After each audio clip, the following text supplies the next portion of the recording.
Ano yung mga bagay na mahal sa Pilipinas na mura dito sa Australia? Unang-una, as a childcare worker, I just noticed na ang mga formula or yung mga gatas ng bata ay very affordable dito. Like $30 yung isang tin, and then as a baby lead educator, nauubos ng baby or ng 6 months old ang kanilang teen formula, umaabot sila ng 1 month. Hindi pa nga nauubos eh. Kasi guys, sa childcare, pagka nag 1 month na yung formula ng bata, kailangan mo nang i-dispose, kailangan mo nang itapon or ibalik mo sa parents. Yan yung isang policy sa childcare. Mura guys, kasi nakita ko sa Woolies, I think $28 or $30. And then diapers, yung mga diapers or yung mga nappies, mura dito. And ano pa, yung mga Avent, yung mga pang-chupon, mura dito yon. And yung mga damit ng mga bata, sobrang mura dito.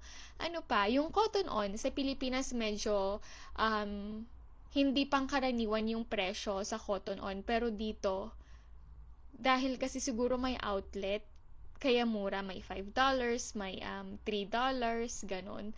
Tapos, mga skincare products, The Ordinary is cheaper here than sa Pilipinas kasi ang mahal. Like, yung isang piraso nasa 1.5. Halimbawa, niacinamide, ganon. And ang hirap i-afford nun.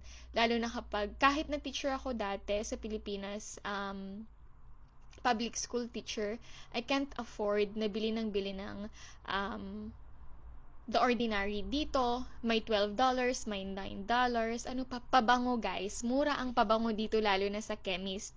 Yung mga, mga branded din, mura. Like, Nike, Adidas, yung mga ganyang pabango. Yung kay Ariana Grande is just $35, which is very affordable dito, lalo na kapag nagtatrabaho ka dito.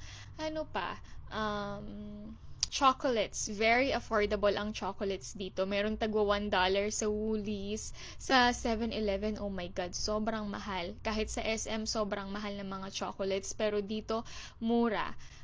Mga cosmetics, guys, mura dito. Like yung NYX, Maybelline, mura din dito.